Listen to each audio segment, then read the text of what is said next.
अथ मन्त्रपाठः।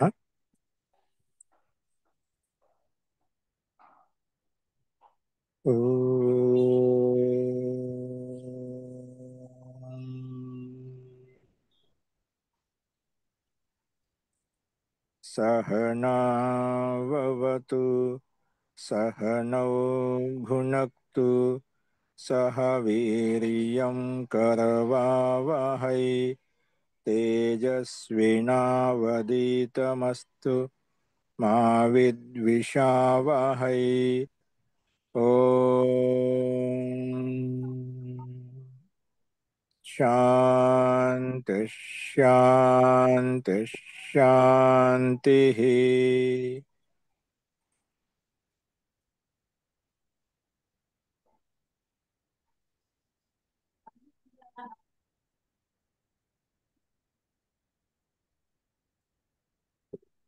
సర్వేభ్యో నమః. అందరికీ నమస్కారం అండి. మనము మీమాంసా దర్శనంలో 1వ అధ్యాయంలో 1వ పాదం చూస్తున్నాము. అందులో శబ్ద స్వరూప విచారం గురించి మనం ప్రస్తావించుకున్నాం. పూర్వపక్షి ఇక్కడ ఆక్షేపించాడు, అసలు శబ్దం అంటే ఏమిటి? గౌరిత్యత్ర కహ శబ్ద, గౌ అనే శబ్దంలో, గౌ అనే ఉచ్చారణలో శబ్దం ఏంటి ఇక్కడ అని ప్రస్తావన చేసినప్పుడు, ఇక్కడ దానికి సమాధానంగా ఇక్కడ గౌ అంటే గకార ఔకార విసర్గాలు ఏవైతే ఉన్నాయో వాటిని వాటిని శబ్దాల కింద చెప్పుకున్నాము. గౌ ఇది కా శబ్దం అన్నప్పుడు ఇవే శబ్దాలు అంటే ఇందులో ఈ స్వరూపం అంటే ఈ వర్ణాలతో యుక్తమైనటువంటి స్వరూపం గౌ శబ్దంతో మనం ప్రస్తావించుకుంటాము అని చెప్పి ఉపవర్ష ఆచార్య మనకు ఈ రకంగా ప్రస్తావించారన్నమాట. విభాగయుక్తంగా ప్రస్తావించారు. కానీ ఇలా గౌ శబ్దంలో ఉండే వర్ణాలు విభాగం చేసి చూపించిన తర్వాత ఆ అక్షరాల ద్వారా ఏదైతే మనం గ్రహించబడుతుందో, అంటే మనం ఆ గౌ శబ్దాన్ని ఉచ్చరించినప్పుడు శ్రోత్రేంద్రియముల ద్వారా, కర్ణేంద్రియముల ద్వారా ఏదైతే మనకు అర్థం బోధితం అవుతుందో ఆ ప్రతి అర్థం కూడా లోకంలో ప్రసిద్ధమైనటువంటి అర్థం అన్నమాట. అదే మనం లోక ప్రసిద్ధమై ఉంది కాబట్టి ఆ ఉచ్చరించినప్పుడు ఆ పదానికి గోవుకు ఆ స్వరూపం ఎలాగుందో అది ప్రత్యక్షంగా చూశాం కాబట్టి అదే అర్థం మనకు సిద్ధమవుతుంది, అదే అర్థం గోచరిస్తుందన్నమాట. అందుకే తేజ స్తోత్ర గ్రహణాహ, ఇవన్నీ శబ్దంలో గౌ శబ్దం నుండి వర్ణాలు ఏవైతే ఉన్నాయో స్తోత్రం ద్వారా మనం తెలుసుకున్నామాట. స్తోత్ర గ్రహణాహ తేజ అవేంటంటే ఆ చెవులు కర్ణేంద్రియముల ద్వారా మనం తెలుసుకుంటాం గకార ఔకార విసర్గాలను. కానీ అలాగా ప్రస్తావించినప్పుడు యద్యేవం అర్థ ప్రత్యయో నోపపద్యతే, నువ్వు అలాగన్నట్లయితే అక్షరాల ద్వారా జ్ఞానం ఏర్పడుతుంది, అంటే గకార ఔకార విసర్గాలతోటి ఆ అర్థజ్ఞానం కలుగుతుంది. నువ్వు అలా అంటున్నావు కదా, అలాగా కలగదు, ఎప్పుడు కూడా కలగదు. అంటే భిన్నంగా విడివిడిగా చూసినప్పుడు ఏది ఏవం అర్థ ప్రత్యయో నా ఉపపద్యతే, అర్థ జ్ఞానం ఉపపన్నమే కాదు నువ్వు అలా చెప్పినట్లయితే. ఎందుకంటే అక్కడ ఆ ఎందుకు కాదు అన్నప్పుడు కథం ఏకైక అక్షర విజ్ఞానే అర్థం నోపలభ్యతే, అంటే ఒక్కొక్క అక్షరం తీసుకొని మనం అర్థం చెప్పాలని చూసినట్లయితే ఒక్కొక్క అక్షరం భిన్న అర్థం ఉంటుంది, స్వతంత్ర రూపం ఉంటుంది, కానీ దానికి అస్తిత్వం ఉండదు అనమాట భిన్న భిన్నంగా తీసుకున్నప్పుడు. కాబట్టి ఏకైక అక్షర విజ్ఞానే అర్థం నోపలభ్యత, ఒక్కొక్క అక్షరం తీసుకునే దానికి అర్థం చూపాలనుకుంటే అర్థం చెప్పలేము అక్కడ. నాచ అక్షర వ్యతిరిక్తో అన్య కష్టిదస్తి, అక్కడ అక్షరాల కంటే భిన్నంగా ఏదైనా ఉందనుకో, సమూహాత్మకం ఉందంటావా, అక్కడ లేదు. నువ్వు అక్షరాన్ని విడివిడిగా చెప్తున్నావు, గకార ఔకారం విసర్గ అని చెప్పి చెప్తున్నావట. ఆ అక్షరాల కంటే వ్యతిరిక్తంగా భిన్నంగా ఏది సమూహాత్మకమైనటువంటి వచనం అంటూ ఏది లేదు. కాబట్టి ఈ రకంగా ఆ అర్థాన్ని బోధించదు. అక్షరాలతో యుక్తమైనటువంటి స్వరూపం ఏమైతే ఉందో అర్థాన్ని బోధించదు. ఎందుకు బోధించదు? దానికి విశేషమైన ప్రమాణం. ఎప్పుడు నువ్వు గకారం ఉచ్చరించావో అక్కడ అవకారం లేదు, ఎప్పుడైతే అవకారం ఉచ్చరించావో విసర్గం లేదు, ఎప్పుడైతే విసర్గం ఉచ్చరించావో ఈ రెండు గకార అవకారాలు లేవు. అంటే ఒక అక్షరం ఉచ్చరించినప్పుడు మిగతా రెండు అక్షరాలు లేవు. ఆ అలాగా ఏ అక్షరం ఉచ్చరించామో మిగతా రెండు వర్ణాలు లుప్తంగా ఉన్నాయి. కాబట్టి అర్థాన్ని బోధించలేదు అని చెప్పి ఈ రకంగా ఆక్షేపం చేశామట.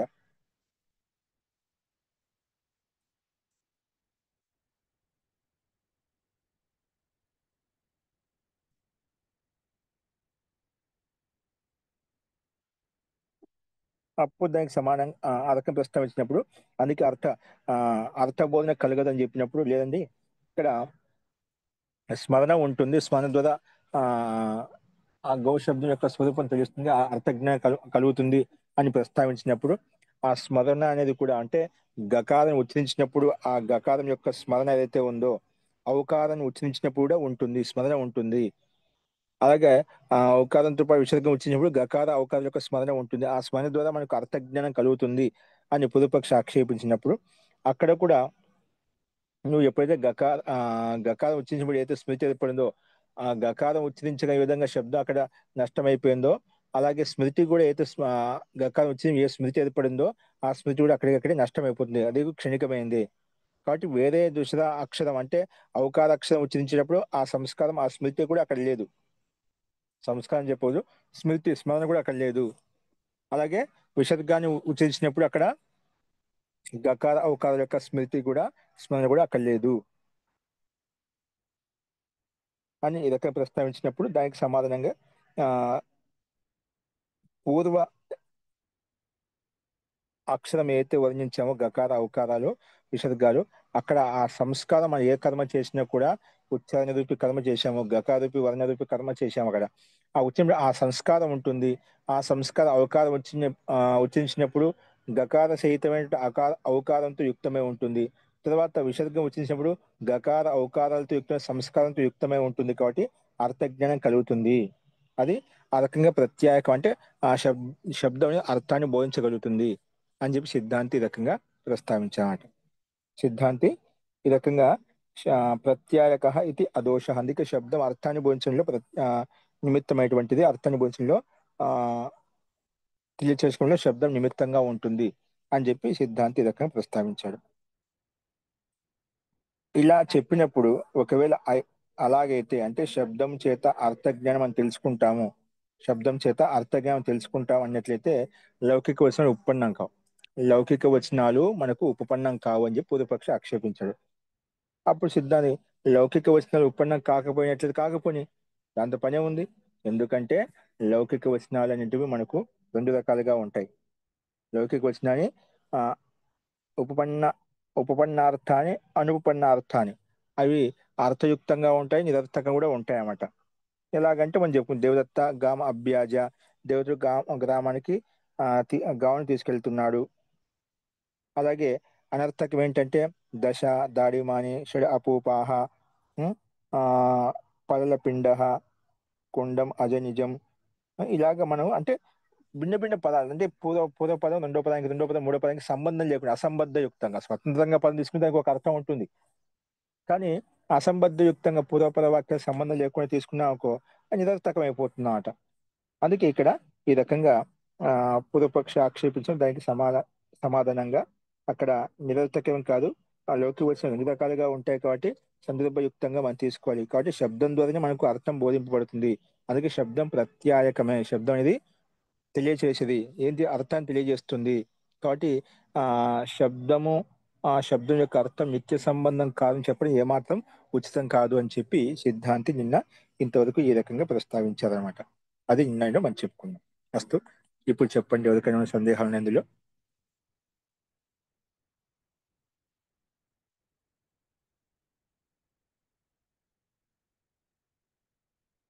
అస్తు తది ప్రకృతం అనుసరామः.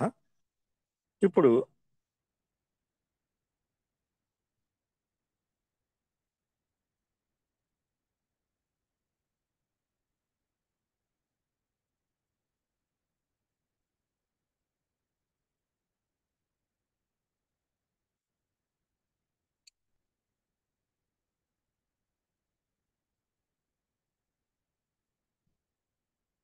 ఇప్పుడు చూడండి, నన్ను నన్ను శాస్త్రకారాः అపి ఏమో ఆహుః. కానీ శాస్త్రకారులు ఏమంటున్నా అంటే మళ్ళీ ఆక్షేపిస్తున్నాడు పొదుపక్షి నన్ను అని చెప్పి ఇక్కడ ఆక్షేపిస్తున్నాడు. అంటే ఆ శాస్త్రకారులు కూడా అంటే శాస్త్రవేత్తలు కూడా ఈ రకంగా చెప్తున్నారు. శాస్త్రకారాः అపి ఏవం ఆహు ఈ రకంగా చెప్తున్నారు. ఏం చెప్తున్నారు? పూర్వాపరీభూతం భావం ఆఖ్యాతేన ఆచెష్టే. పూర్వాపరీభూతం భావం అంటే పూర్వపద అనుగుణంగా ఏదైతే భావం అంటే ఏదైతే క్రియ ఉత్పన్నమవుతుందో, భావం అంటే ఆఖ్యాతైన ఆచష్టే అంటే క్రియా ద్వారా మనం వ్యక్తం చేసుకుంటాం. పూర్వపద భావాన్ని క్రియా ద్వారా వ్యక్తం చేసుకుంటున్నామట. ఎలాగంటే ప్రజతి, పచతి ఇది ఉపక్రమ ప్రభృతి అపవర్గ పర్యంతం. ఉపక్రమ ప్రభృతి అపవర్గ పర్యంతం. ఇక్కడ మనకు పూర్వాపరిభూతం భావం తీసుకోవాలి. పూర్వాపరిభూతం అంటే ఇక్కడ ఆఖ్యాతేన ఆచష్టే ఈ వాక్యాంశానికి ఉదాహరణ రూపంలో వ్రజతి పచతి ఇది ఉపక్రమ ప్రభృతి అపవర్గ పర్యంతం. అంటే వ్రజతి వెళ్తున్నా అంటే ఎక్కడి నుంచి మొదలు పెట్టాడో ఆ వెళ్ళేటువంటి క్రియ ఎంతవరకు జరుగుతుందో, ఎంతవరకు లక్ష్యంగా పెట్టుకొని వెళ్తున్నాడో ఆ క్రియ అంటే ఆ ప్రారంభం నుంచి గతి ప్రారంభం నుంచి మొదలుకొని గతి సమాప్తి పర్యంతం ఏదైతే గతి చేస్తున్నాడో అదంతా తీసుకుంటామట. అంటే పూర్వాపరం తీసుకుంటాం. అంటే పూర్వంలో ఎక్కడి నుంచి ప్రారంభించాడు అది మళ్ళీ ఎక్కడి వరకు సమాప్తం అయిపోయింది, అది పూర్వాపరం మొత్తం తీసుకొని ఒక క్రియారూపాలు చెప్పుకుంటామట. అలాగే పచతి అంటే పాకక్రియ చేస్తున్నాడు, ఆ పాకక్రియ ఎక్కడి నుంచి మొదలుపెట్టాడు, ఎక్కడి నుంచి సంకల్పం చేసాడో ఆ సంకల్పం చేసినప్పటి నుంచి మొదలుకొని ఆ పాకక్రియ మొత్తం సమాప్తి పర్యంతం అందుకే ఇక్కడ ఉపక్రమ ప్రభృతి అంటే ఆ పాక్రియ ప్రారంభం నుంచి మొదలుకొని అపవర్గ పర్యంతం అంటే ఆ పాక్రియ సమాప్తి పర్యంతం, ఆ పాకక్రియ అనేది సమాప్తి పర్యంత క్రియ అయితే ఉందో అది మొత్తం తీసుకోవాలన్నమాట. అందుకే పూర్వాపరిభూతం తీసుకోవాలి అని చెప్పి ఇక్కడ శాస్త్రకారులు చెప్తున్నారు కదా అని పూర్వపక్షి ఆక్షేపించాడు. అంటే ఇక్కడ మనకు గకార ఔకార విసర్గాలు ఏవైతే ఉన్నాయో అవి సంపూర్ణంగా తీసుకోవాలి. సంపూర్ణంగా అంటే గకారం నుంచి మొదలుకొని విసర్గ పర్యంతం సమూహాత్మకంగా తీసుకోవాలి. ఆ రకంగా తీసుకుని అర్థజ్ఞానం కలుగుతుంది అని శాస్త్రవేత్తలు చెప్తున్నారు అని చెప్పి పూర్వపక్షి సిద్ధాంతాన్ని ఆక్షేపిస్తున్నామట. ఇక్కడ ఏం తీసుకున్నా పూర్వపదం తీసుకో అంటే ప్రారంభించి మొదలుకొని అపవర్గ సమాప్తి పదకు ఏ క్రియ అనేది తీసుకున్నా అలా తీసుకోవాలని చెప్పి చెప్పుకున్నామట. సో ఈ రకంగా చెప్పిన తర్వాత దానికి సిద్ధాంతి అంటున్నాడు, నువ్వు చెప్పింది కరెక్ట్ కాదు. ఎందుకు? శాస్త్రకార వచనం అపి అలం ఇమం అర్థం అప్రమాణకం ఉపపాదయితం. ఉపపాదయితం నా అలం సమర్థవంతమే కాదు. అంటే ఇక్కడ ఇలాంటి అర్థాన్ని చెప్పడానికి, ఇలాంటి అంటే అంటే శబ్దం చేత అర్థజ్ఞానం కలుగుతుంది, బానే ఉంది. శబ్దం చేత అర్థజ్ఞానం కలుగుతుంది. సో శబ్దం చేత అర్థజ్ఞానం కలుగుతుంది, శబ్దం ఉన్నంత మాత్రం అర్థం ఉంటుంది నియమం లేదన్నమాట. అంటే ఏ శబ్దం చెప్పినా అర్థాన్ని బోధిస్తుంది, అర్థం కాదు అక్కడ. అందుకే కేవలం ప్రమాణరహితమైనటువంటి శబ్దం చేత శబ్దం ఉంటే అర్థం బోధిస్తుంది అని చెప్పి ఏది పడితే అది చెప్పనీకి కాదనమాట. అందుకే ఇక్కడ ఏమంటున్నా అంటే ఇక్కడ శాస్త్రకారులు కూడా, శాస్త్ర వచనాలు కూడా ఏవైతే ఉన్నాయో శబ్దం చేత అర్థజ్ఞానం కలుగుతుంది ఈ విషయంలో ప్రమాణరహితమైన అర్థాన్ని చెప్పడం సమర్థవంతం కాదు. ఇప్పుడు ప్రమాణయుక్తంగా ఉంటే శబ్దము, ఆప్త వచనమే ఉంటే, వేదవాక్యమే ఉంటే, ఋషివాక్యమే ఉంటే అది అది దాని ప్రమాణయుక్తంగా ఉంటుందన్నమాట. అంటే ఏది పడితే ఆ వాక్యం చెప్పేసి దీనికి ఆ అర్థజ్ఞానంతో యుక్తమే ఉండాలంటే అది ఉండదన్నమాట. అందుకే ఆ శాస్త్రవచనం కూడా ప్రమాణ రహితమైంది అనుకోండి, శాస్త్రవచనం పేరు తీసుకొని చెప్తున్నాం అనుకోండి, అది ప్రమాణ రహితమైంది అనుకోండి, అది కూడా అర్థాన్ని బోధించలేదు, అర్థాన్ని వ్యక్తం చేయలేదు. అందుకే ఇక్కడ అదే విషయం చెప్పాడు ఇక్కడ, నా శాస్త్రకార వచనమపి అలం పర్యాప్తం కాదు. ఎందుకు? ఇమం అర్థం అప్రమాణకం ప్రమాణరహితమైన దాన్ని ఉత్పాదించడంలో ఇది కూడా ఈ శాస్త్రవచనం కూడా పర్యాప్తం కాదు, సమర్థవంతమైనది కాదు. అపిచ ఇంకేంటంటే నా ఏవం ఏతద్ అనుపన్నార్థం, నా ఏవం అనుప అనుపన్నార్థం అంటే ఇక్కడ ఈ శాస్త్రవచనం ఏదైతే ఉందో శాస్త్రక వచనం అనుపన్నార్థం కాదనమాట. నా అనుపపన్నార్థం ఎప్పుడు కూడా శాస్త్రవచనం ఆ ఉపన్న అంటే ఉపలబ్ధి అర్థాన్ని బోధిస్తుందంట, ఉపలబ్ధం లేనటువంటి అర్థాన్ని ఎప్పుడు కూడా బోధించదు. అంటే ఉపపన్నమైన అర్థాన్ని చెప్తుంది, అనుపపన్నమైన అర్థాన్ని చెప్పదు ఎప్పుడు కూడా. అంటే నిశ్చితమైన అర్థం ఏదైతే ఉందో అదే బోధిస్తుంది, నిశ్చితార్థం లేదనుకోండి అది వ్యక్తం చేయదనమాట. అందుకే నా ఏవం ఏతద్ అనుపపన్నార్థం, ఈ శబ్దం అనేది ఉపపన్నమయ్యే అర్థాన్ని బోధిస్తుంది కానీ ఉపపన్నం కానటువంటి అర్థాన్ని ఎప్పుడు కూడా బోధించదు. అందుకే నా ఏవం ఏతద్ అనుపపన్నార్థం అని చెప్పి ఇక్కడ సిద్ధాంతి చెప్తున్నమాట. అస్తు ఈ సందర్భంలో ఇలా చెప్పిన తర్వాత సిద్ధాంతి అక్షరేభ్య సంస్కారా సంస్కారాత్ అర్థ ప్రతిపత్తిరితి సంభవతి అర్థ ప్రతిపత్తో అక్షర నిమిత్తం. ఇక్కడ ఏమంటున్నామంటే అక్షరేభ్య సంస్కార అంటే మనకు గకార ఔకార విసర్గ అని చెప్పి అట్లా ఏ పదం తీసుకోవచ్చు అనమాట. అంటే ప్రతి పదంలో ప్రతి శబ్దంలో ఏముంటాయి, అక్షరాలు ఉంటాయన్నమాట.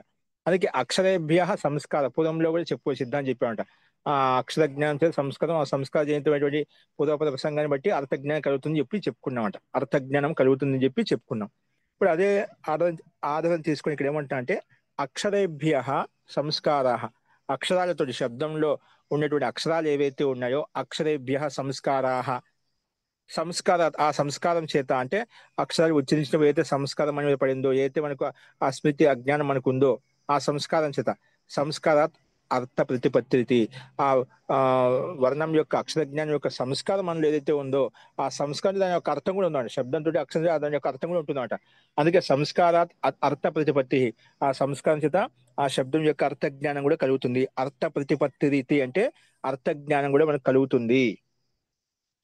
అర్థ ప్రతిపత్తి రీతి సంభవతి. కాబట్టి అర్థ ప్రతిపత్తో శబ్దం యొక్క అర్థాన్ని తెలుసుకోవడంలో అక్షరాన్ని నిమిత్తం అంటే అక్షరాలు నిమిత్తంగా ఉంటాయి. అక్షరాలు లేకపోతే మనకు అర్థం గోచరించబడదు. అక్కడ వర్ణాలు లేకపోతే అర్థం మనకు తెలియచేయబడదు. అందుకే ఇక్కడ ఆ అర్- అర్థ ప్రతిపత్తో అక్షరాన్ని నిమిత్తం, అక్షరాలు నిమిత్తంగా ఉంటాయి. అక్షరాలు ఎలా ఉంటాయి, నిమిత్తంగా ఉంటాయి అన్నమాట. అంటే అర్థాన్ని బోధించడంలో నిమిత్తంగా ఉంటాయి. గౌణ ఏవ అర్థ ప్రతిపత్తో శబ్ద ఇది చేత్, లేండి పూర్వపక్షి ఒకవేళ ఇలా అన్నట్లయితే పూర్వపక్షి ఇప్పుడు ఆ అర్థాన్ని బోధించడంలో ఆ శబ్దంలో ఏవైతే వర్ణాలు ఉన్నాయో అక్షరాలు ఉన్నవి నిమిత్తభూతంగా ఉంటాయి. అక్షరాలు ఉన్నాయి కాబట్టి అక్షర యొక్క సమూహను సమూహాత్మక స్థితిని, వర్ణాల యొక్క కలయికను మనం సమూహాత్మకంగా తీసుకుని ఒక అర్థాన్ని తెలుసుకొని దాని అర్థాన్ని బోధిస్తున్నమాట. ఇక్కడ ఒకవేళ గౌణ గౌణ ఏవ అర్థ ప్రతిపత్తో శబ్ద ఇది చేత్, లేండి అర్థాన్ని బోధించడంలో ఈ శబ్దం ఏతుందో గౌణమైనటువంటిది, ఏంటి గౌణభూతమైనటువంటిది. అర్థాన్ని బోధించడంలో శబ్దము గౌణభూతమైనటువంటిది. అంటే శబ్దం నిమిత్తం కాదు. పూర్వపక్షం చెప్పి సిద్ధాంతం చెప్పాడు అర్థాన్ని బోధించడంలో శబ్దం నిమిత్తమైనటువంటిది.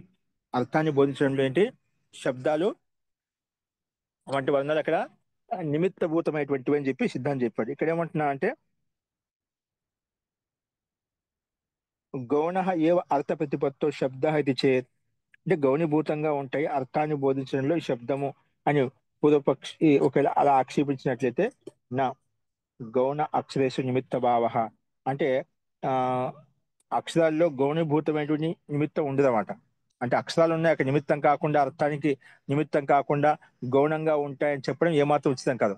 అంటే ఇప్పుడు అక్షరాలు ఉన్నాయంటే అక్షరాల యొక్క కలయిక చేత మనం అర్థం చెప్పుకుంటాం. అంటే అర్థాన్ని చెప్పడంలో ఈ అక్షరాలు నిమిత్తం అన్నమాట. నిమిత్తం చెప్పాడు. ఇక్కడ ఏమంటున్నా అంటే పొదుపక్షి లేదండి అర్థం చెప్పడంలో ఎందుకంటే శబ్దం ఉంది, శబ్దం యొక్క అర్థం ఉంది.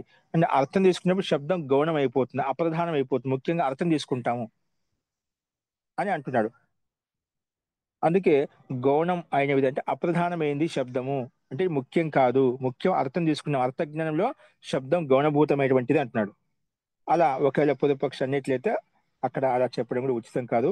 గౌణ గౌణ అక్షరేషు నిమిత్ నా నిమిత్త భావ, గౌణ అక్షరాలు అయితేనా అక్కడ అర్థంని చెప్పడంలో నిమిత్తం కాదు, అక్షరాలు నిమిత్తభూతం కావన్నమాట.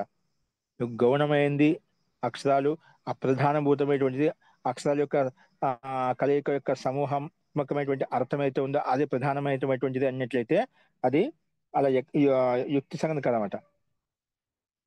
గౌణ అక్షరేషు నా నిమిత్త భావ, నువ్వు అక్షరాలను ఆ గౌణభూతమైనటువంటిది అప్రధానమైనటువంటిది అని చెప్పినట్లయితే అక్కడ నిమిత్తమే కాదు, అంటే అర్థ జ్ఞానంలో అక్షరాలు నిమిత్తం కావు నీ ప్రకారం వెళ్ళిపోయినట్లయితే. ఎందుకంటే మనకు సిద్ధాంతం ఏం చెప్తుందంటే తద్భావే భావాత్, అక్షరాలు ఉన్నప్పుడే దానికి అర్థజ్ఞానం ఉంటుంది. తద్ అభావే చ అభావాత్, అక్షరాలు లేకపోయినట్లయితే నిమిత్తంగా ఉండదు కాబట్టి అక్కడ నీకు అర్థం కూడా ఉండదు. అంటే అక్షరాల యొక్క సమూహం ఉన్నప్పుడు దాని యొక్క అర్థజ్ఞానం కలుగుతుంది. అక్షరాలు లేకపోతే దాని యొక్క అర్థం ఏం తెలుస్తుంది? ఏదో ఒక సత్తాత్మక వస్తువు పదార్థం ఉందని దాని యొక్క ఉపయోగం ఏ రకంగా ఏ విధంగా చెప్పుకుంటాం. అక్కడ వస్తువే లేకపోతే అక్కడ ప్రశ్నే ఉండదు అన్నమాట, అక్కడ ఏ స్థితే ఉండదు అన్నమాట. కాబట్టి మనకు ఇక్కడ తద్భావే భావాత్ తద్ అభావే చ అభావాత్. అంటే అక్షరాల యొక్క సమూహం నిమిత్తంగా ఉన్నప్పుడే అర్థజ్ఞానం కలుగుతుంది. అక్షరాల యొక్క సమూహం స్థితి లేనప్పుడు అర్థజ్ఞానం కూడా కలగదు, నిమిత్తం కూడా కలగదు అని చెప్పి సిద్ధాంతి దగ్గర సమానం చెప్పాడనమాట. ఇలా చెప్పిన తర్వాత అథాపి గౌణ స్యాత్, అథాపి ఒక అనుకుందాం గౌణ స్యాత్, నువ్వు చెప్పిన ప్రకారం గౌణంగా అనుకుంది శబ్దం ఒకవేళ కాసేపు అలా అభ్యుపగం అంటే కాసేపు నువ్వు చెప్పిన ప్రకారం విచారించుకుందాం. శబ్దం గౌణమైంది, అర్థజ్ఞానంలో నిమిత్తం డైరెక్ట్ గా అవసరం లేదు, నువ్వు అలా అంటావా? అథాపి గౌణ స్యాత్ న గౌణో శబ్దో మాభూతిథి ప్రత్యక్షాదిభిః అనవగమ్యమానో అర్థః శక్య పరికల్పయితుం. ఇది గౌణ శబ్ద అని చెప్పి ఆ నా గౌణ శబ్ద అంటే శబ్దం గౌణం కాదు. మా భూత్ ప్రత్యక్షాదిభిః అనవగమ్యానో అర్థః శక్య పరికల్పయితుం అంటే ఇది ఆ శబ్దాలు యొక్క అక్షరాల యొక్క అర్థం ఏదైతే ఉందో, సమూహత్వం ఏదైతే అర్థాన్ని బోధిస్తుందో దానికంటే భిన్నమైన అర్థాన్ని బోధిస్తుంది. అంటే ప్రత్యక్షాది బి అనవగమ్యమానో అర్థః పరికల్పయితుం నా శక్య. అంటే ఇక్కడ ఏవైతే ప్రత్యక్షాది ప్రమాణయుక్త అంటే అక్షరాల ద్వారా ప్రత్యక్షంగా ఏ అక్షరాలు అయితే ఉన్నాయో వాటి యొక్క అర్థం బోధించకుండా, అంటే యథార్థం భిన్న అర్థాన్ని బోధించకండి, ఆ భిన్న అర్థాన్ని ప్రతిపాదించినది శక్యం కాదన్నమాట. అంటే అక్షరాలు సమూహం చేత ఏదైతే అర్థ జ్ఞానం కలుగుతుందో అక్కడ ఉండే అక్షరాలు అక్కడ ఉండే అర్థాన్ని కాకుండా భిన్నమైన అర్థాన్ని పరికల్పించుకొని చెప్తా అంటే అది కూడా శక్యం కాదు. ఒకసారి మనం చెప్తుందా, ఒక వాక్యానికి ఆ వాక్య అనేక శబ్దాలు ఉంటాయి, అనేక శబ్దాల్లో అనేక అక్షరాలు ఉంటాయి.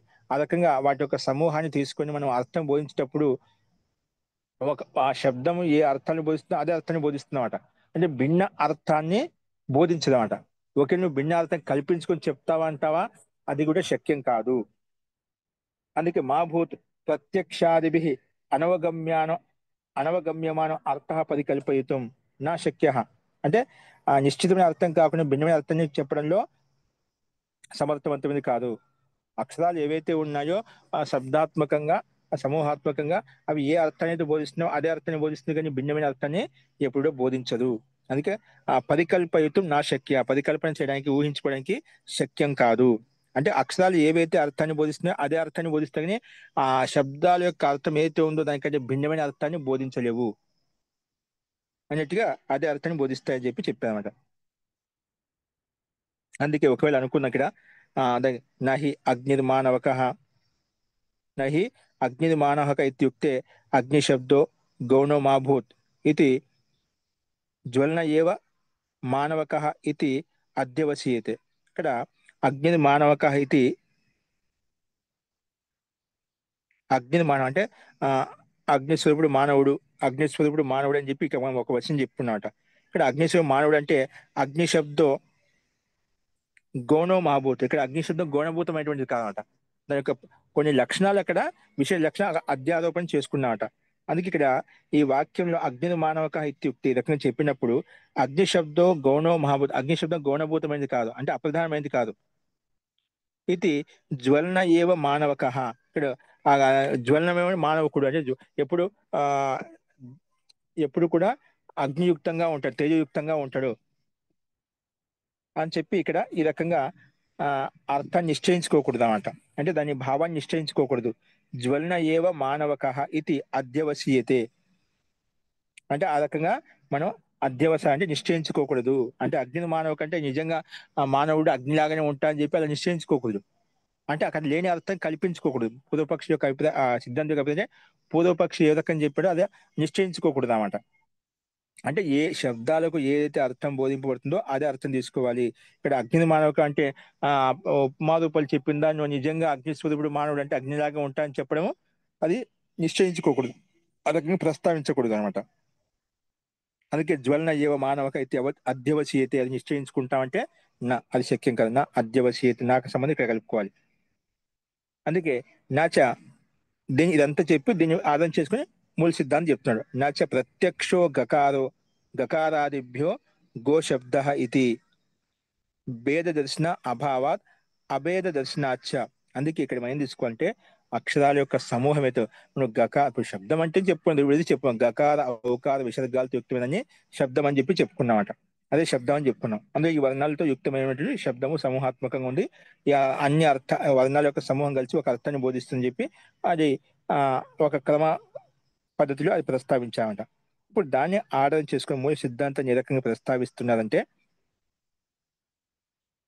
నచ ప్రత్యక్ష గకారాదిభ్యో అంటే ప్రత్యక్షాది అంటే ప్రత్యక్షంగా ఉన్న వర్ణాలు ఏవైతే ఉన్నాయో ప్రత్యక్షో గకారాదిభ్యో అన్యో గకారాదిభ్యో అన్య గోశబ్ద ఇది భేద దర్శన అభావాత్. అంటే ఇక్కడ గకార ఔకార విసర్గాలు ఏవైతే గౌ శబ్దంలో గౌ గా ఔ విసర్గాలు ఈ వర్ణాలు ఏవైతే ఉన్నాయో ఇక్కడ ఈ వర్ణాల కంటే భిన్నమైంది గో శబ్దం అంటావా? భిన్నమైనది కాదు. అంటే గకార ఔకార విసర్గాల కంటే భిన్నమైనది గౌ శబ్దము. భిన్నమైన అర్థాన్ని బోధిస్తుంది అంటే భిన్నమైన శబ్దం మనం గో శబ్దం తీసుకోవాలి. గకార ఔకార మకార విసర్గాలు కాదు. గో శబ్ద గకార గకార ఆది శబ్దం నుంచి మొత్తం తీసుకున్నాం. గకార ఔకార విసర్గ అనమాట. గకారాదిభ్యో అన్య అంటే ఈ మూడు అక్షరాల కంటే భిన్నమైన గో శబ్దము ఇది నువ్వేమన్నా అలా అంటావా? అలా నీకు లేదు. ఎందుకంటే భేద దర్శన అభావాలు అక్కడ భేదం లేదన్నమాట. గకార ఔకార విసర్గాల కలికనే మనం ప్రస్తావించుకుంటామట. కాబట్టి అక్కడ వేరు చేయనిక లేదు. రెండు భిన్న భిన్నం కాదు, వేరు కాదు అని చెప్పి ఇక్కడ సిద్ధాంతం అంటున్నామట. ఎందుకంటే అభేద దర్శనాచ్య మనము అక్షరాలకు ఉండే అర్థాన్ని వేరు చేయలేమట. అవినాభావ సంబంధం ఉంటాయి, అభేదాత్మకంగా ఉంటాయి. ఇక్కడ నువ్వు లేదని చెప్పి చెప్పనీకి లేదు, ఒకటిగానే ఉంటాయి. అంటే పొదుపక్షం అంటే ఆ అక్షరాల కంటే ఆ అర్థం భిన్నంగా ఉండి భిన్న స్వరూపంగా ఉంటుంది అంటున్నామట. అది అలాగా ఉండవు. శబ్దం ఉందంటే అర్థం శబ్దము అవి అవినాభావ సంబంధంతో ఉంటాయి కాబట్టి భిన్న అర్థాన్ని బోధించవు. ఏదైతే శబ్దానికి అక్షరాలకు ఏదైతే సమూహాత్మకంగా చూసినప్పుడు ఏ అర్థాన్ని అయితే బోధిస్తాయో అవే తీసుకోవాలి, కానీ భిన్న అర్థం తీసుకోకూడదు. మనం చెప్పుకునేదా అర్థాపత్తి అని చెప్పుకున్నాం. అర్థాత్ ఆపద్యతే అర్థాపత్తి అంటే కొన్ని సందర్భాల్లో అర్థాపత్తి తీసుకుంటామట. అని అర్థాపత్తి చెప్పి వాక్యం ఏ అర్థాన్ని అయితే బోధిస్తుందో ఆ అర్థం కాకుండా భిన్నంగా తీసుకోకూడదు. మన ప్రారంభం చెప్పుకున్నాం సతి సంభవే అంటే అధ్యాహారం చేసుకోవాలి, అర్థాపత్తి చేసుకోవాలి, ఇవన్నీ వాక్య పరికల్పన చేసుకోవాలి. ఎప్పుడు చేసుకోవాలి? సతి సంభవం ఎక్కడైతే సంభావన ఉంటుంది, ఎక్కడైతే అవసరమో అక్కడ అధ్యాహారం చేసుకోవచ్చు అన్నమాట. అధ్యాహారం చేసుకోవచ్చు కదా అని చెప్పి ఆ వాక్యానికి ఏదైతే అర్థమో ప్రతీతం కాదో భిన్న అర్థం చేసుకుంటా అంటే ప్రసంగ యుక్తంగా కాకుండా అది భిన్నంగా తీసుకుంటా అంటే అది దోషయుక్తం అవుతుంది. అది ప్రకరణ విరుద్ధం అవుతుందన్నమాట, అర్థ విరుద్ధం అవుతుందన్నమాట. అందుకే ఇక్కడ ఏమంటుందంటే స్పష్టంగా భేద దర్శన అభావాత్. ఇక్కడ గోశబ్దంలో గకార ఔకార విసర్గాల కంటే గోశబ్దం భిన్నమైంది అని అంటావా? భిన్నమైనది కాదు. ఎందుకంటే భిన్నమైంది అన్నట్టుగా భేద దర్శన అభావాత్ అక్కడ భిన్నంగా ఉన్నట్టుగా మనకు ఏది ప్రత్యక్షంగా చెప్పడం లేదు. అంటే గకార ఔకార విసర్గాలకి భిన్నమైనది గోశబ్దం అని చెప్పి భిన్న అర్థం తీసుకోవడం లేదు. ఆ గకార ఔకార విసర్గాలే అక్కడ గౌ శబ్దము, దానికంటే భిన్నమైనది ఏది లేదు. ఎందుకంటే అభేద దర్శనాచ అని చెప్పి చెప్పుకున్నాం. కాబట్టి గకారాదిని ప్రత్యక్ష ఆ గకారాదిని ప్రత్యక్షాన్ని అంటే గకారాదివే అంటే గకార ఔకారాలు ఏవైతే ఉన్న విసర్గాలు ఏవైతే ఉన్నాయో అవి ప్రత్యక్షభూతమైన అంటే ప్రత్యక్ష అక్షరాన్ని ప్రత్యక్షాన్ని అంటే ప్రత్యక్షభూతమైనటువంటివి. అందుకే తస్మాత్ గౌహితి గకార ఔకార విసర్జనీయాంతం అంటే గకారం నుంచి మొదలుకొని విసర్గ పర్యంతం మనం పైన చెప్పుకునేదా పూర్వా పరిభూతం భావం ఆఖ్యాతేన ఆచష్టే విరజతి భజతి. ఇక్కడ ఇది ఉపక్రమ ప్రభృతి అపవర్గ పర్యంతం అంటే ఎక్కడి నుంచి మొదలైందో వర్ణము ఆ క్రియ ఎక్కడి నుంచి ప్రారంభమైందో ఆ క్రియ నుంచి ప్రారంభమైన దాన్ని మొదలుకొని ఆ సమాప్తి పర్యంత క్రియ అయితే ఉందో అది మొత్తం తీసుకోవాలన్నమాట.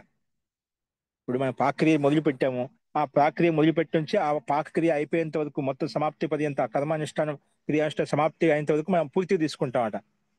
సమాప్తి పర్యంతం తీసుకోవాలి.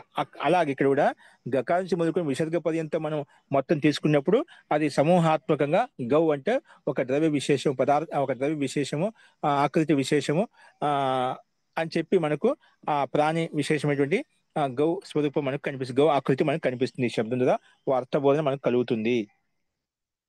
అందుకే ఇక్కడ తస్మాత్ గౌ ఇది గకారాది విసర్జనీయాంతం పదం అక్షరాన్యేవ అవన్నీ అక్షరాలు మొత్తం తీసుకోవాలి, సమాప్తి పదం తీసుకోవాలి. ఏదో ఒక అక్షరం విడివిడిగా తీసుకున్న సంబంధం కలుపుకోకుండా ఉంటే నీకు అర్థాన్ని బోధించలేదు. సమూహాత్మకం తీసుకున్నప్పుడే అర్థం బోధింపబడుతుంది. అత నా తేభ్యో వ్యతిరిక్తం అన్యత్ పదం నామ ఇది. అందుకే ఈ అక్షరాల కంటే భిన్నమైనటువంటి వ్యతిరిక్తమైన అర్థం ఉంది, వ్యతిరిక్తమైన పదం ఉంది అని చెప్పి తీసుకోకూడదు. వ్యతిరిక్తం అన్యత్ పదం నామ ఇది అంటే భిన్నమైన ఉంటుందని చెప్పి ఆ రకంగా అర్థం చేసుకోకూడదు. భిన్న పదాలతో యుక్తమైనటువంటి శబ్దం ఉందని చెప్పి అర్థం చేసుకోకూడదు. గకార ఔకార విసర్గాలతో యుక్త అక్షరాలు ఏవైతే ఉన్నాయో ఆ పదాల కలయికనే ఒక గౌ అనే అర్థాన్ని బోధిస్తుంది, గౌ అనే స్వరూపాన్ని చెప్తుంది. దానికి భిన్నమైన భిన్నంగా ఏ అర్థాన్ని బోధించలేదు, ఏ అర్థాన్ని కల్పించకూడదు, భిన్న పదం కూడా ఏమీ లేదు అని చెప్పి ఇక్కడ ఈ రకంగా స్పష్టం చేయమని. అందుకే వ్యతిరిక్తం అన్యత్ పదం నామ, నా అంటే వ్యతిరిక్తంగా ఏది కూడా పదం లేదు, అక్కడ ఉండే పదాలే మనం తీసుకోవాలి, అక్కడ ఉండే అర్థం మనం తీసుకోవాలని చెప్పి సిద్ధాంతి స్పష్టం చేశాడట. ఇది ఈ రకంగా శబ్ద స్వరూప విషయంలో విచారించాడ. అంటే శబ్దంలో ఏ ఏ అక్షరాలు అయితే ఉన్నాయో అక్షరాల యొక్క పరస్పర సంబంధం చేత ఏ అర్థం అయితే బోధించబడుతుందో అదే అర్థాన్ని తీసుకోవాలి. భిన్న పరికల్పన యుక్తంగా అక్కడ వర్ణాలు అక్షరాలు ఏ అర్థం అయితే చెప్పడం లేదో అలాంటి అర్థం కంటే భిన్నమైన అర్థం తీసుకొని ప్రతిపాదించకూడదు. అర్థ జ్ఞానంలో అవి సహాయపడవు. కానీ ఏవైతే అర్థం ఉందో అవి అక్షరాల యొక్క సమూహాన్ని తీసుకొని అర్థాన్ని ప్రతిపాదించుకోవాలి. ఎందుకంటే ఏ అక్షరాలే అర్థ జ్ఞానంలో నిమిత్తము, ఆ అక్షరాల నిమిత్తం లేకుండా అర్థ జ్ఞానం కలగదు అన్నిటిగా ఈ రకంగా ముఖ్య తాత్పర్యాన్ని సిద్ధాంతి రకంగా శబ్ద స్వరూప విషయంలో ప్రస్తావించారన్నమాట. అస్తు ఇందులో ఈ రకంగా ఈ ప్రసంగాన్ని ప్రస్తావించారన్నమాట. ఇందులో ఏదైనా సందేహం చెప్పండి, స్పష్టమైంది కదా.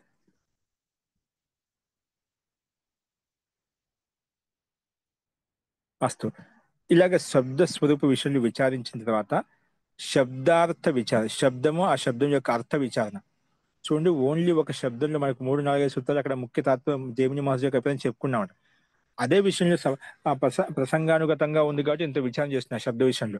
ఇవన్నీ సంకేత రూపంలో మనకు కనిపిస్తున్నాయి. ఇవన్నీ ఆరాధన చేసుకున్న తర్వాత మనకు తెలుస్తుంది వేదము అపౌరుషమ పౌరుషం అనే విషయంలో పూర్వపక్షి సిద్ధాంతి రకరకాలుగా ప్రస్తావన తీసుకొస్తారన్నమాట కర్మకాండ ఉదాహరణతో. కాబట్టి అవన్నీ అవలోకనం చేసుకునే ముందే ఒక భూమికా రూపంలో ఇవన్నీ మనకు చెప్పబడుతున్నాయన్నమాట. వీటిని ఆరాధన చేసుకుని మనం అక్కడ విచారించుకోవడానికి అవకాశంగా అనుకూలంగా ఉంటుందన్నమాట. అస్తు గురుగారు, ఒక సందేహం ఉందండి. చెప్పండి. అగ్నిర్మానవాహక అన్నాం కదా, అగ్నిర్మానవాహక అన్నాం కదా.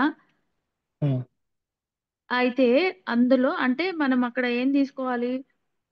అగ్ని అగ్నిర్మానవాహక అంటే అక్కడ బాలకుడు అగ్ని ఎట్లా అని చెప్తున్నాం. తీసుకోవాలి? దాని అర్థం ఎట్లా తీసుకోవాలా? ఇప్పుడు బాలకుడు అగ్ని అంటున్నాం, అగ్ని రూపు బాలకుడు అంటున్నాం. సరే అండి. తేజవంతుడు ఇక్కడ మనం ఏదో ఉపమాదం చెప్తున్నాం. బై అగ్ని స్వరూపుడు అంటే బాలకుడు అంటే అగ్ని ఏదో తేజవంతంగా ఉంటుంది, అట్లాగే బాలకుడు కూడా అలా ఉన్నాడు. ఇప్పుడు అగ్ని మానవక అని చెప్పినాం అంటే ఆ మానవుడు ఎటువంటి అగ్ని స్వరూపుడు అనమాట.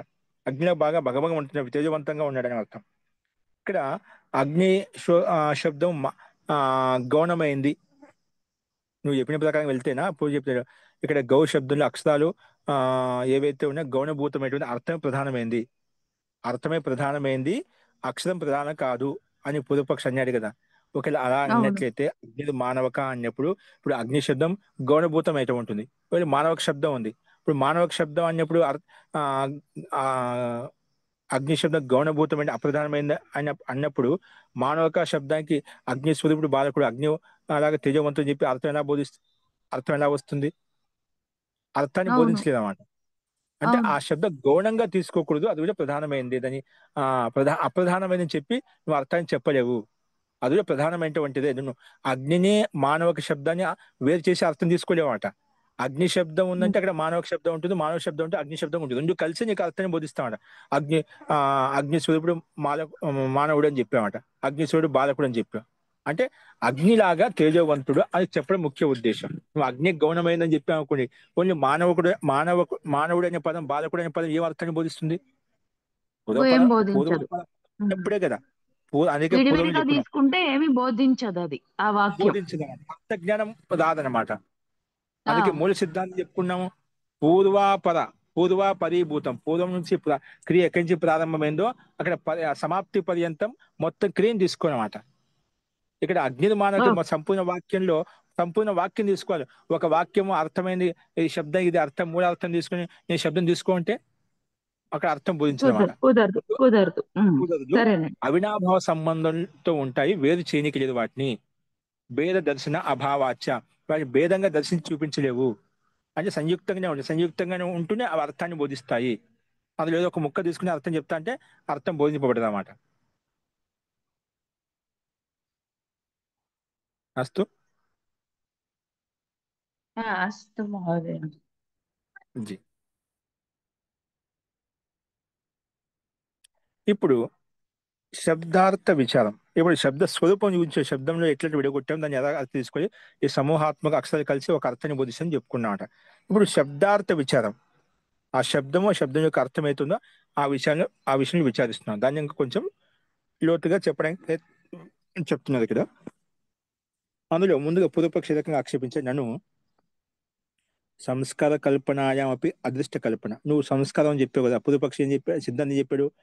ఆ గకారం ఔకార విసర్గాలు చెప్పిన అంటే గకారం ఉచ్చరించినప్పుడు గకారం యొక్క సంస్కారము, మళ్ళీ ఔకారం ఉచ్చరించినప్పుడు గకార సంస్కారయుక్తమైనటువంటి ఔకారము, మళ్ళీ విసర్గం ఉచ్చరించినప్పుడు గకార ఔకార తో యుక్తమైన సంస్కారంతో యుక్తమైనటువంటి సంపూర్ణ అర్థం అంట, స్మరణ ఉంటుందట.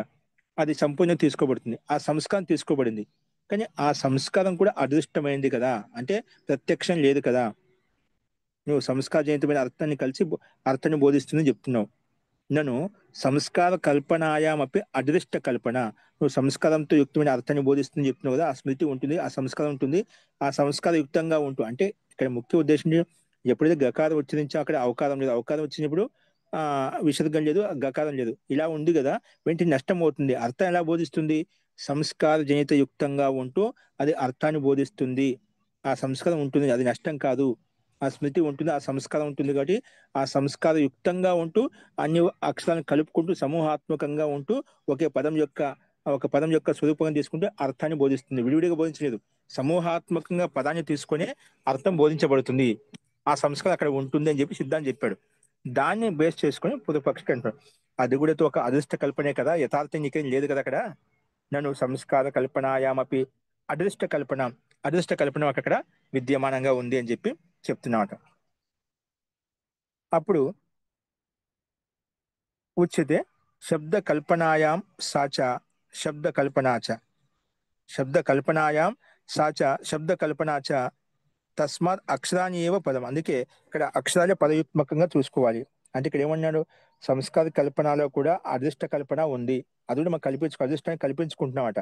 అంటే ఆ రకంగా మనం భావించుకున్నాం, సంస్కారం ఉంది చెప్పి నీకు సంస్కారం కనిపిస్తుంది అక్కడ. దాని ఒక ఒక నామకరణం చేసి అది చెప్తాం, సంస్కారం చెప్పి చెప్తున్నామట.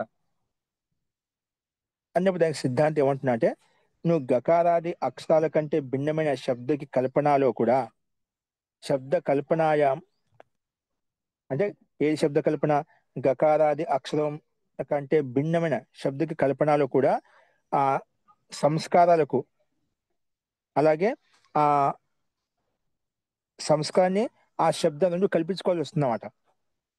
శబ్ద కల్పనాయం సాచ శబ్ద కల్పనాచ రెండు కల్పించుకోవాల్సి వస్తుందన్నమాట. నీ ప్రకారం వెళ్ళినట్లయితే శబ్ద కల్పనలో ప్రకారం చూసినట్లయితే అక్కడ రెండు మనకు వ్యక్తం అవుతుంది. అంటే రెండు నువ్వు కల్పించుకోవాలి, రెండు ఊహించుకోవాలి, సంస్కారాన్ని ప్లస్ శబ్దాన్ని కూడా కల్పించుకోవాల్సి వస్తున్నాడు నీ ప్రకారం వెళ్ళినప్పుడు.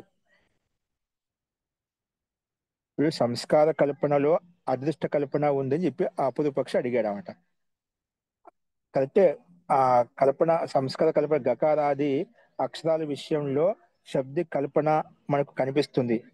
కానీ అక్కడ ఆ శబ్దానికి అలాగే సంస్కారానికి రెండు కూడా మనకు కల్పించుకోవాల్సి వస్తుంది. అందుకే ఇక్కడ అక్షరమే పదముగా తీసుకోవాలి, అక్షరాలే అక్షరాల యొక్క సమూహమే పదంగా తీసుకోవాలి, అప్పుడు ఎటువంటి సమస్య ఉండదు అని చెప్పి సిద్ధాంతి రకంగా చెప్పాడు అనమాట. అస్తు. అదే విషయాన్ని ఇక్కడ తీసుకొని మళ్ళీ ఇక్కడ కింద ప్రస్తావించాడు. ఇది మీకు స్పష్టమైందా? సంస్కారిక కల్పనలో కూడా అదృష్ట కల్పన చేయాల్సి వస్తుంది కదా అని పూర్వపక్షం అన్నప్పుడు కరెక్ట్ అండి, కల్పన చేయాల్సి వస్తుంది. కానీ అక్కడ ఆ సంస్కారం ప్లస్ శబ్దము రెండు కూడా మనం రెండు రకాలుగా కల్పించుకోవాల్సి వస్తుంది అన్నమాట. రెండుకి కల్పన చేయాల్సి వస్తుంది అన్నమాట. కాబట్టి మనం ఆ రెండు కాకుండా ఒకటే పదం కాబట్టి పదం ఒకే విధంగా ఉంటుంది కాబట్టి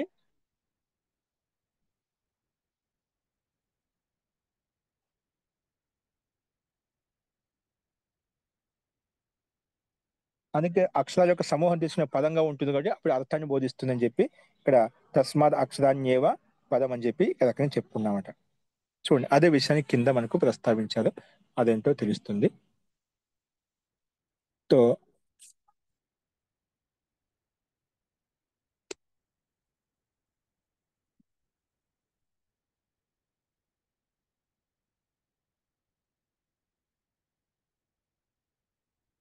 శబ్దార్థ విచారణ ఏ రకంగా, ఇది కూడా అదే విధంగా పూర్వం చెప్పిన ప్రకారం ప్రశ్నంగా ప్రారంభించబడింది. అథ గౌ ఇత్యస్య శబ్దస్య కో అర్థః. గౌ అనే శబ్దానికి, గౌ ఇత్యస్య శబ్దస్య కో అర్థం, ఈ గౌ అనే పదానికి ఆ శబ్దానికి ఏ అర్థం, ఎలా అంటే గౌ అంటే ఏం తీసుకుంటాం, దీనికి అర్థం ఏంటి? గో అని 2 అక్షరాలు గకార అవకార విసర్గాలతో కూడుకున్న శబ్దాన్ని ఉచ్చరించావు, దీని యొక్క అర్థం ఏమిటి? అథ గౌ ఇత్యస్య అంటే ఈ శబ్దానికి, ఇత్యస్య శబ్దస్య కో అర్థ ఏ అర్థము, ఏ రకంగా అర్థం తీసుకోవాలి అంటే దానికి స్నాది విశిష్ట ఆకృతిరితి బ్రూమః. శాస్నాది విశిష్ట ఆకృతిరితి బ్రూమః. నేను చెప్పుకున్నామాట. శాస్న అంటే ఆవుకు ఆ ఇప్పుడు కొన్ని ప్రాణి విశేషంతో భిన్నంగా మనం ఆ ఆ, వేరు చేసి చూడాలనుకోండి, ఆవుకి కొన్ని కొన్ని లక్షణాలు భిన్నంగా ఉంటాయి, అన్య ప్రాణులకు కొన్ని లక్షణాలు భిన్నంగా ఉంటాయి. ఇక్కడ ఆవుకి ఏమంటే విశేషంగా శాస్నాది విశిష్ట ఆకృతి రీతి. శాస్త్ర అంటే ఇప్పుడు గలకంబలు అని చెప్పాం కదా నిన్న. మెడ కింద ఒక మందమైనటువంటి కంబల్లాగా ఉంటుందట, మందంగా ఉంటుందన్నమాట, అలవడి ఉంటుంది, పైన నూపురం ఉంటుంది. ఇటువంటి కొన్ని విశిష్ట ఆకృతి లక్షణాలు ఉన్నాయన్నమాట. అందుకే శాస్త్ర విశిష్ట ఆకృతి రీతి బ్రూమః. అలాంటి లక్షణాలు కదా ఉన్నాయి, అవి తీసుకోవాలి. అంటే ఆ మెడ వేలాడుతున్నటువంటి ఆ మందమైనటువంటి పర్వతము అంటే కంబల్ లాంటిది, అలాగే అనేక నూపురము, ఇలాంటివన్నీ లక్షణాలు అక్కడ మనకు ఆవులో కనిపిస్తాయి అనమాట.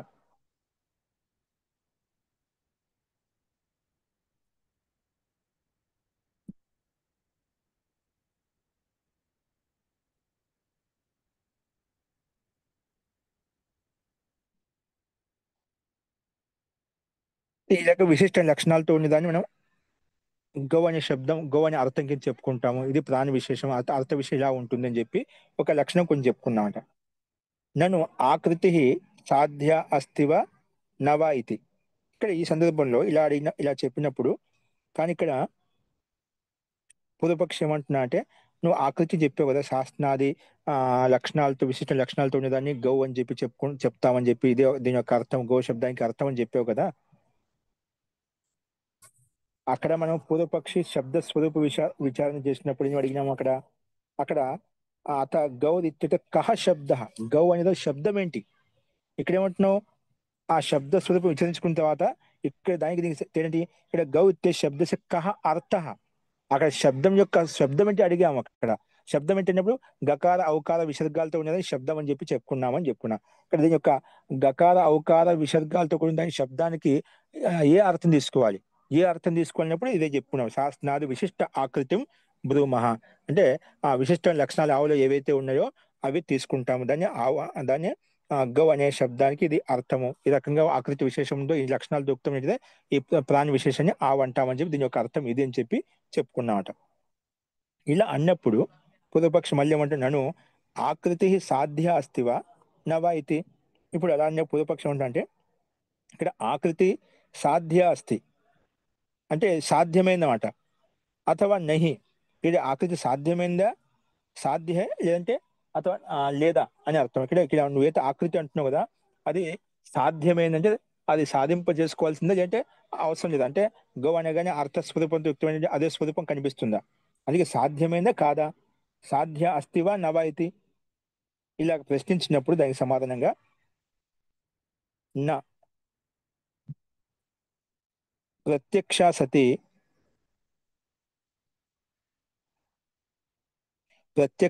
సాధ్య భవితుం అర్హతి.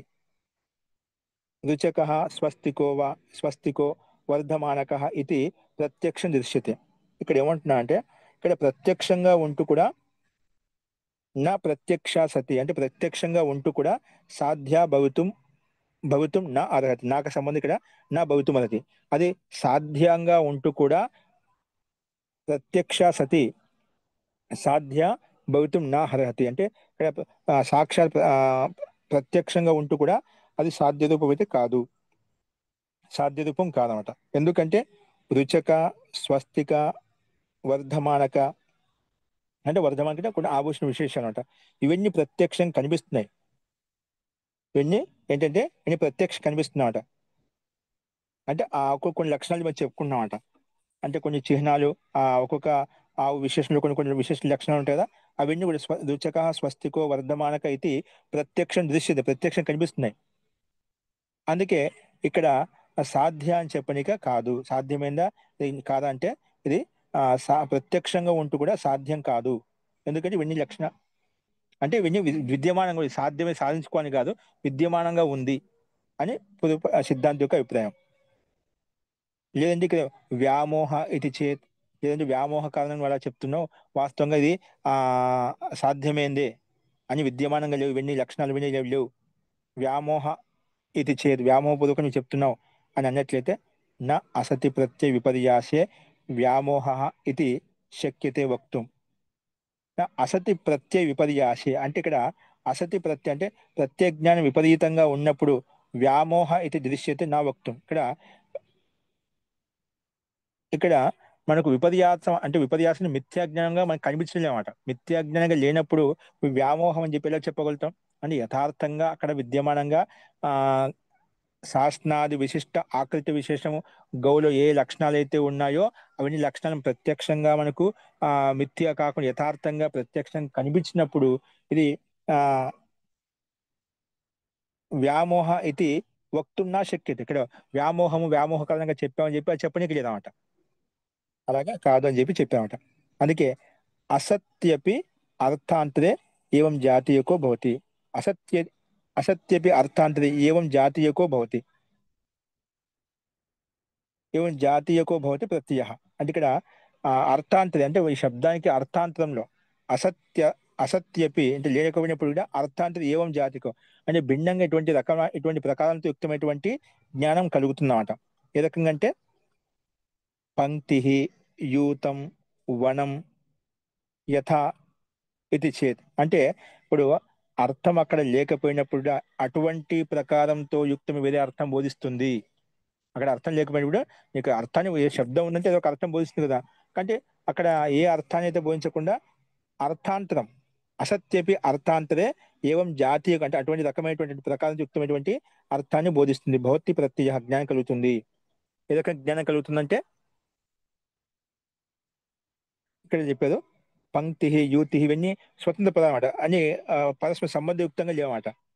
అలాగే పంక్తి యూతం వనం యథా ఇది చేత్ అలాగా అర్థం విని ఆ అర్థాన్ని బోధిస్తున్నాయి కదా అని పూర్వపక్షం అన్నట్లయితే నా అది యుక్తి సంగతి కాదన్నమాట. ఇప్పుడు శబ్దం ఉన్నట్టు ఏదో ఒకటి అటువంటి రకమైనటువంటి అర్థాన్ని బోధిస్తుంది కదా అని చెప్పనీకి లేదు. ఎందుకంటే అసంబద్ధం ఇదం వచనం, అసంబద్ధం ఇదం వచనం అంటే ఇవన్నీ పంక్తి యూత ఇవన్నీ అసంబద్ధ యుక్తం పరస్పరం ఒక పదం ఇంకొక పదంతో ఇంకో పదంతో పరస్పర సంబద్ధ యుక్తంగా లేవట. అసంబద్ధం ఇదం వచనం ఉపన్యస్తం అంటే అసంబద్ధంగా నువ్వు ఉపన్యసించావు. ఆ ఆ సంబద్ధ రహితంగా నువ్వు ప్రస్తావించావట. అందుకే అసంబద్ధం ఇదం వచనం ఉపన్యస్తం అని అన్నప్పుడు కిం ఏది అసంబద్ధంగా ఉందంటే అసతి వనే వన ప్రత్యయో భవతి. అసతి వనే వన ప్రత్యయో భవతి. ఇక్కడ అసతి అంటే వనం లేకపోయినా వన ప్రత్యయో భవతి. ఇక్కడ వనం ఉంది అంటున్నాం, ఇక్కడ వనం లేదు లేకపోయినా వనం ఉంది అంటున్నామాట. ప్రత్యక్షమేవ ఆక్షేపే ప్రత్యక్షాన్ని నువ్వు ఆక్షేపిస్తున్నావు. వృక్షాపి నా సంతి ఇది.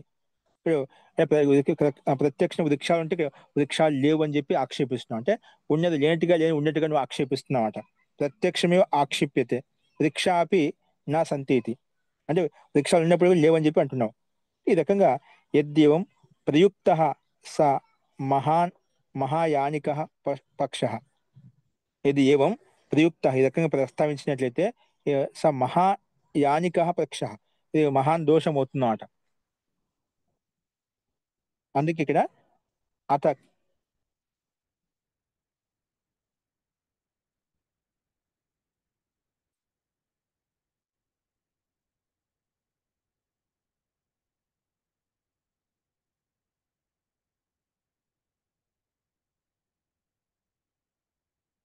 అస్తు యది ఏవం ప్రయుక్త స మహాయానిక పక్ష ఇది ఒక పెద్ద దోషం అవుతుంది. ఎందుకంటే మనం ఈ విషయంలో నువ్వు అలాగ అన్నట్లయితే ఒకవేళ అలా చెప్పినట్లయితే, ఎందుకంటే ముందు చెప్పుకుని నిరాలంబన శూన్యవాద ఆ ప్రకరణం ఏదైతే ఉందో ముందు ఖండించుకున్నామట. అది మహాన్ పక్షం ఏదైతే ఉందో మనం ఖండించుకున్నామట. అందుకే అత కిం ఆకృతి సద్భావవాది ఉపలభ్యతే సిద్ధాంత సిద్ధాంత ఆ, సిద్ధాంత అంతరతే దుష్యతి ఇది. సిద్ధాంత అంటే సిద్ధాంత అంతరం ఏదైతే ఉందంటే సిద్ధాంత కంటే భిన్నమైన అర్థం ఏదైతే ఉందో అది దూషిస్తున్నాడు. అందుకే వనే అసత్యపి వన ప్రత్యయ ప్రాప్నోతి ఇది. ఈ రకంగా ఏవమపి ప్రకృతం దూషయితుం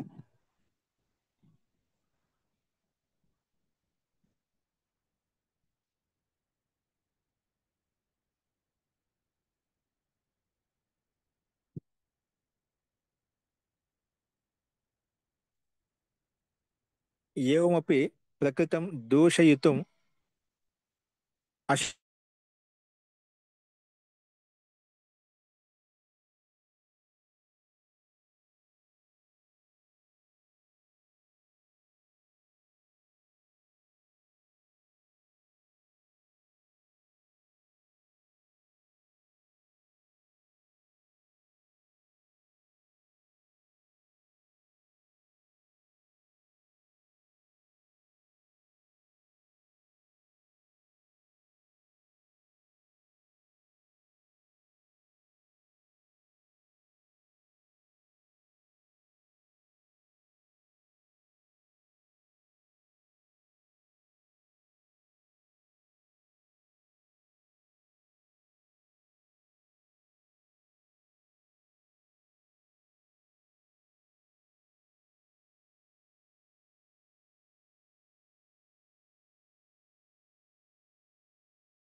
జీ ఇప్పుడు వినిపిస్తుందండి? క్షమ్యతం, హరి आम ఓం. महोदय మధ్యలో కట్ आम అయిపోయిందా? आम मधुरा घटे महोदय आम महोदय వస్తు. సో ఇక్కడ మొత్తానికైతే ఆ మిగిలిన అంశాన్ని రేపు చెప్పుకుందాం మనం. ఇక్కడ విద్యమానంగా ఉన్నదాన్ని దూషించడము, లేని దాన్ని మనం కల్పించడం అనేది ఇక్కడ ఈ రకంగా మనకు శబ్దార్థ విచారణలో భిన్నంగా కల్పన ఆ కనిపిస్తుందన్నమాట. కాబట్టి ఇక్కడ అసంబద్ధయుక్తమైనటువంటి వచనాలు ఇక్కడ ఉపన్యసించడం ఏమాత్రం ఉచితం కాదు.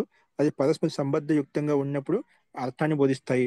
అంతేగాని శబ్దం ఉంది కదా అని చెప్పి ఏది పడితే అది ఆ శబ్దం ఈ అర్థజ్ఞానంలో సహాయపడుతుందని చెప్పి చెప్పడం ఉచితం కాదని చెప్పి ఈ రకంగా ఆ, ఈ పక్షాన్ని ప్రస్తావించారు. అందుకే ఆ విషయంలో ఇలాగ అసంబద్ధయుక్తంగా ఉన్నప్పుడు అర్థానికి ఇంకో భిన్న రకంగా తీసుకున్నప్పుడు అర్థం వేరే అర్థాన్ని బోధిస్తుంది.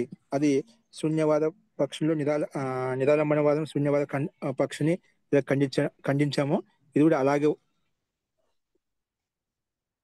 దానిలాగే ఇది కూడా ఖండించబడుతుంది అన్నమాట. అందుకే అది దోషయుక్తం అవుతుంది. అదే విధంగా దోషయుక్తమో ఇది కూడా దోషయుక్తం అని చెప్పి సిద్ధాంతి ఈ రకంగా ప్రస్తావిస్తున్నమాట. అస్తు. అది ఇక్కడ మనం ఈ రకంగా తీసుకోవాలి. అదే విషయాన్ని మనం మిగిలిన అంశంతో అది మనం పూర్తిగా ప్రస్తావించుకుందాం. అస్తు. అంటే ఇక్కడ మొత్తానికి అయితే శబ్దానికి ఏదైతే అర్థం ఉందో అదే అర్థాన్ని తీసుకోవాలి, అసంబద్ధయుక్తమైన అర్థం తీసుకోకూడదు అని ఒక సిద్ధాంతాన్ని మనం ప్రస్తావిస్తున్నామంట. శబ్దం ఉంది కదా, ఏ శబ్దమైన అర్థాన్ని బోధిస్తుంది అని చెప్పి అసంబద్ధయుక్తమైన శబ్దం యొక్క అర్థాన్ని తీసుకొని ప్రస్తావించినట్లయితే అది దోషయుక్తం అవుతుందని చెప్పి సిద్ధాంతి యొక్క అభిప్రాయం అంట. అది ఉండకూడదు. అది తర్వాత ఉండేటువంటి అలా తీసుకుంటే అది దోషయుక్తం ఎలా అవుతుంది, ఏ విధంగా అవుతుంది అని చెప్పి మిగిలిన అంశంతో మనం అది ప్రస్తావించుకున్నాం. అస్తు. ఇది మీకు ఆ కేవలము ఇప్పుడు చెప్పిన అంశంలో శబ్దార్థ విచారంలో ఈ శబ్దానికి ఏది అర్థము, ఇప్పుడు పైన శబ్ద స్వరూప విచారంలో ఈ గౌ అనే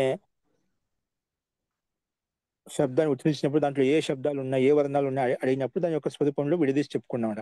అలాగే ఇక్కడ గౌ శబ్దానికి ఆ విషయాన్ని అడిగినప్పుడు గౌ ఇత్తే శబ్ద అర్థం ఏంటన్నప్పుడు ఒక శాస్త్రాది విశిష్టం ఆకృతి విశేషం అయితే ఉందో దానికి ఈ గౌ అనే శబ్దం ఇది అర్థము, ఇదే అర్థం తీసుకోవాలి. లోకంలో రూఢి అయిపోయింది అనమాట.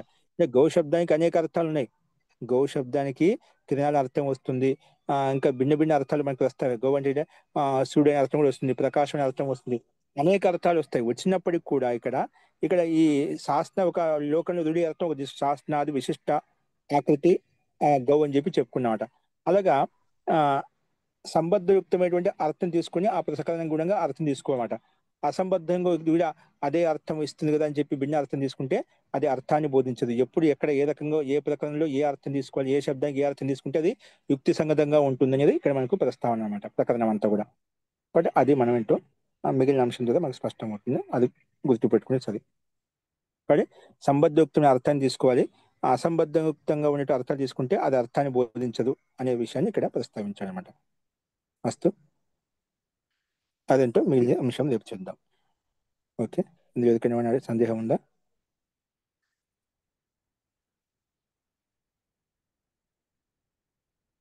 ఓకే అండి, అయితే అస్తు. దీంతో మనకి స్పష్టమవుతుంది.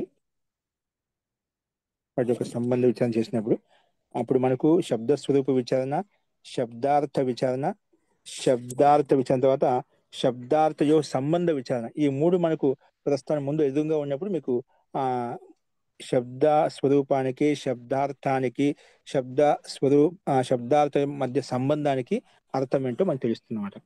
అదంటూ మనం చూద్దాం. అస్తు, శాంతి పాఠ.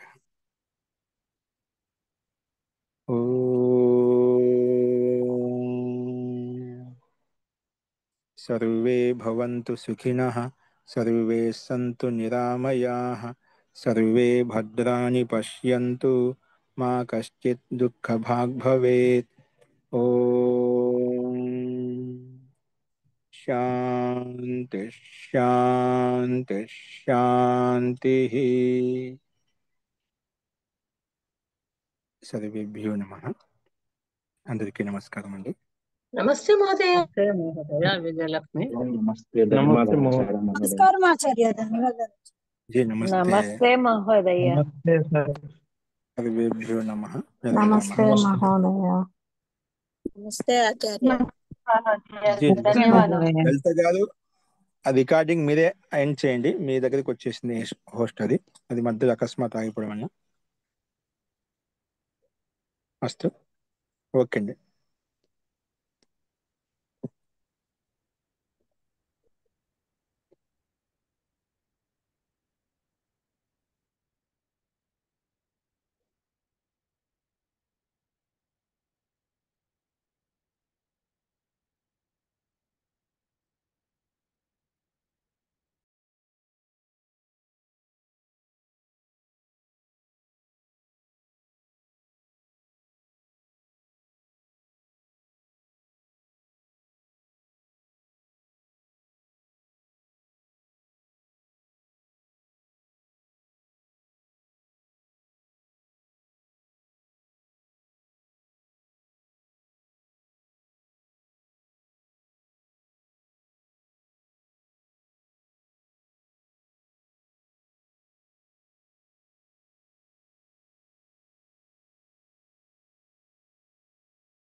అమ్మ లలిత, జమ్ముల లలిత అమ్మ.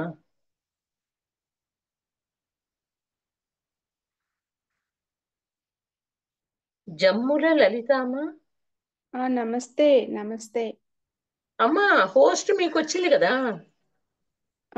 హోస్ట్ నాకు వచ్చిందా? హోస్ట్ మీకు వచ్చింది. ఇప్పుడు మీరు ఏం చేయాలంటే రికార్డింగ్ ఉంది కదా, ఈ రికార్డింగ్ గురువు గారికి పంపించాలి. రికార్డింగ్ నా దానిలో లేదే. కాదు కాదు కాదు, ఇప్పుడు మీకు హోస్ట్ వచ్చింది కదా, మీ దగ్గర ఉంటుంది అనమాట. అదేమో నాకు కూడా తెలియదు, కానీ మొత్తానికి అయితే ఇప్పుడు క్లాస్ ఎండ్ చేయాల్సింది మీరు, ఇది నాకు తెలుసు. బట్ ఈ రికార్డింగ్ మీ దాంట్లో వచ్చింటుందో మరి ఎట్లనో నాకు తెలియలేదు అది ఆ విషయం. అది నాకు ఐడియా లేదమ్మా. మొత్తానికి మీరు మాత్రం క్లాస్ ఇట్లా పైన లీవ్ అవుతారు కదా ఎప్పుడైనా, అలా లీవ్ అయ్యేటప్పుడు పైన ఎండ్ అని వస్తుంది.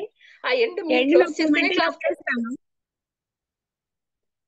ఎండ్ నొక్కమంటే నొక్కుతాను. కరెక్ట్. రికార్డింగ్ ఎక్కడ పోతుందో మరి, మీకు వస్తుందో గురువు గారికి పోతుందో నాకు తెలియదు, మా నాలెడ్జ్ లేదు నాకు. నా దగ్గర లేదు అసలు దానికి సంబంధించి ఎలాంటి ఇన్ఫర్మేషన్. అవును, సో గురువు గారికే పోవచ్చులేండి, ఎట్లయితే గురువు గారికే పోవచ్చు. ఇంకేమన్నా ఇక్కడ చేయాల్సింది group లో ఉందా? ఏం లేదమ్మా, ఎండ్ ఇక్కడ గ్రూప్ లో ఓకే. ఎవరికైనా ఐడియా ఉందా? మీనా క్లోజ్ మీనా చేసిందంటే అమ్మా ప్రకాశమ్మా, లలితకు పోలా వేరే వాళ్ళకు పోయిందంట, గురువు గారు వేరే వాళ్ళని రికార్డ్ చేయమంటున్నారు. కాదే టీచర్ గారండి లలిత హోస్ట్ ఉన్నాడా? నాకు చూపిస్తుంది హోస్ట్ అని. కానీ హోస్ట్ రికార్డింగ్ వేరే లలిత వాళ్ళకి చూపిస్తుంది, పోయిందంట. జమున లలితకు. హోస్ట్ నాకు నాకు చూపిస్తుంది టీచర్ గారండి. అవునమ్మా, అవును అవును అమ్మా. ఈ రికార్డింగ్ ఒకటి నాకు తెలియదమ్మా. మీరు ఎండ్ చేస్తే క్లాస్ ఎండ్ అవుతుందని తెలుసు, మీరే ఎండ్ చేయాలి. కాకపోతే ఈ ఎండ్ రికార్డింగ్ ఎటు చేయమంటే అనేది నాకు చేసేస్తాను. అంతే మరి. Recording okay. వేరే రికార్డింగ్ వాళ్ళకు ఏం వేరే చేయాలి? వాళ్ళు చేశారంట, గురుగారు ఇందా చెప్తున్నారు. అయితే ఎండ్ చేస్తున్నాను మరి. చేసేయి అయిపోయిందా?